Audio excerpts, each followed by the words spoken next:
కర్నూలు జిల్లా ఆలూరు ఎమ్మెల్యే విరూపాక్షి మానవత్వంతో కష్టాల్లో తోడుగా నిలిచారు. ఆస్పరి మండలంలో చిగలి గ్రామంలో ఆగస్టు 20వ తేదీన ఎవరూ ఊహించని సంఘటన జరిగింది. 5వ తరగతి చదువుతున్న 6 మంది విద్యార్థులు నీటి కుంటలో పడి మృతి చెందారు. 6 మంది విద్యార్థులు కుటుంబాలకు ఆలూరు ఎమ్మెల్యే విరూపాక్షి ఒక్కో కుటుంబానికి 50,000 రూపాయలు ఆర్థిక సహాయం అందించారు. ఈ సందర్భంగా ఎమ్మెల్యే విరూపాక్షి మాట్లాడుతూ 6 మంది చిన్నారులు చనిపోవడం దురదృష్టకరమని వారన్నారు. లేకుండా చేసిన ఎందుకంటే మనం హుటాహుటిన స్పాట్ లో ఉన్నాం కాబట్టి మనకు తెలుసు, లేదంటే ఎక్కడో ఉంటే ఎవరు మాట ఉండదు. మనం ఏదైనా మన కాన్షియస్ ఏది జరిగినా కానీ ఖచ్చితంగా నేను స్పందిస్తా.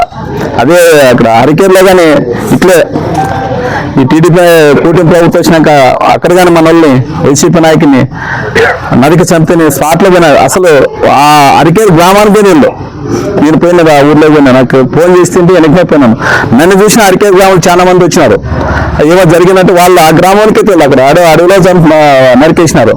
అలాంటివి ఏదున్నా నేను మన కాన్షియస్ ఏదో చిన్న విషయం జరిగినా ఖచ్చితంగా నేను, ఎందుకంటే నేను లోకల్లో ఉంటాను కాబట్టి ఎక్కడ పోయేది లేదు, మనం లోకల్లోనే ఉంటాను. ఇమీడియట్లీ స్పాట్లో స్పందించి మన వాళ్ళు ఏదైనా మనకి జరిగినా ఇమీడియట్లీ వచ్చి స్పందిస్తాను.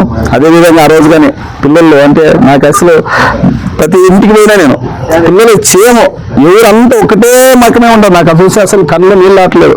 పిల్లలు చూస్తుంటే చాలా నాకే బాధ వేస్తుంది. వాళ్ళ తల్లిదండ్రులకి నాకంత బాధ అయిపోయింది. మనం చాలా దురదృష్టకరం. ఆ రోజు మనకి చాలా అసలు ఎప్పుడు మన కాన్షియస్ అంతా ఎప్పుడు ఇట్లా జరిగి విషాదం జరిగింది. ఎందుకో పిల్లలు ఎవరు చెప్పిందో కాదు, పిల్లలు స్కూల్ పోయి వచ్చి బ్యాగులు పెట్టి మళ్ళీ అక్కడ పోయినాయంటే మనకి అదే దాంట్లో వచ్చి చిగిలిగ్గాన్ సమస్య దాదాపుగా కిలోమీటర్ ఎక్కువ ఉంది. అది 1.5 కిలోమీటర్లు ఎందుకు పోయినారు పిల్లలు, ఎందుకు గుర్తు